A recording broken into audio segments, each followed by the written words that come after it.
Praise the lord. అందరు బాగున్నారా? దేవుని కృప మీకు తోడై ఉండును గాక. ప్రియా సహోదరి సహోదరుడా, దేవుడు పాత నిబంధనలో మనం చూస్తే 10 ఆజ్ఞలు మనకిచ్చి ఉన్నాడు.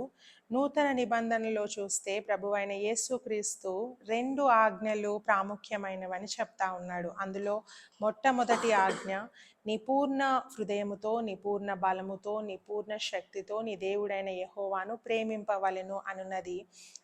రెండవది, నిన్ను వలె నీ పొరుగు వానిని ప్రేమింపుము అని దేవుడు చెప్తా ఉన్నాడు. ఈ 2 చాలా ప్రాముఖ్యమైనవి. మొట్టమొదటిగా మనం దేవుణ్ణి ప్రేమించాలి. దేవుణ్ణి ప్రేమిస్తే తప్పకుండా మనం మన పొరుగు వాణ్ణి ప్రేమిస్తాము. మన పొరుగు వాణిని ప్రేమించాలంటే మొట్టమొదటిగా మనం దేవుణ్ణి ప్రేమించాలి. నువ్వు దేవుణ్ణి ప్రేమించకపోతే, దేవుని ప్రేమ నీలో ఉండకపోతే నువ్వు పొరుగు వాణ్ణి ప్రేమించలేవు. సో చాలాసార్లు మనం దేవుణ్ణి ప్రేమిస్తూ ఉన్నామని చెప్తా ఉన్నాం, కానీ ఆయన మాటకు మనం లోబడట్లేదు. ఎప్పుడైతే మనం దేవుణ్ణి ప్రేమిస్తామో మొట్టమొదటిగా మనం చేసే పని ఏంటంటే ఆయన మాటకు విధేయత చూపిస్తాము, ఒబే అవుతాము. ఆయన మాటలకు మనం లోబడతాము. అబద్ధం ఆడొద్దంటే అబద్ధం ఆడము. ఇతరులను బాధించకూడదంటే బాధించము. ఇతరులను మోసం చేయొద్దంటే మోసం చేయము కదా. ఇవన్నీ చేస్తున్నామంటే తప్పకుండా మనం దేవుణ్ణి ప్రేమిస్తూ ఉన్నాము. కానీ దేవుణ్ణి ప్రేమిస్తున్నామని పెదవులతో చెప్పుకుంటూ మనము అందరినీ బాధ పెడుతూ, అబద్ధాలు ఆడుతూ, ఇష్టానుసారంగా బ్రతుకుతున్నామంటే నిజంగా మనం దేవుణ్ణి ప్రేమించట్లేదు. ఆయనకు లోబడితేనే ఆయనను మనం ప్రేమిస్తూ ఉన్నట్లు. నిన్నటి దినమున ఒక సహోదరి నాకు ఒక మాట చెప్తా ఉంది. అక్క, మా ఇంట్లో అందరూ ప్రార్థన చేస్తారు అక్క, అందరూ రోజు బైబిల్ చదువుతారు అక్క, కానీ ఎప్పుడు చూసినా బాధించే మాటలు మాట్లాడతారక్క, ఎప్పుడు హృదయాన్ని గాయపరిచే మాటలు మాట్లాడతారక్క, మళ్ళీ రోజు బైబిల్ చదువుతారక్క అని ఆ సహోదరి చెప్తా ఉంది. అంటే పెదవులతో మనము వాక్యం చదువుతా ఉన్నాం, పెదవులతో ప్రైజ్ చేస్తూ ఉన్నాం, కానీ మన హృదయాలు ఇంకా మారలేదు. హృదయంలో ప్రభువు లేడు, హృదయంలో మారు మనసు లేదు. హృదయాలు దేవునికి చాలా దూరంగా ఉన్నాయి కదా. కేవలం నోటితో చేసే భక్తి దేవుని ప్రజెన్స్ మన జీవితంలో ఉండదు. దేవుని ఆశీర్వాదాలు మన జీవితంలో ఉండవు. నువ్వు నిజమైన ఆశీర్వాదాలు పొందుకోవాలంటే దేవునికి లోబడాలి, దేవుని మాటకు లోబడాలి.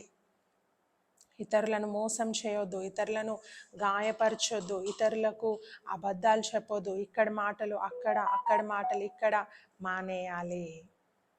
నీలో ప్రేమ ఉండాలి. నువ్వు పలకరిస్తే ప్రేమతో పలకరించాలి.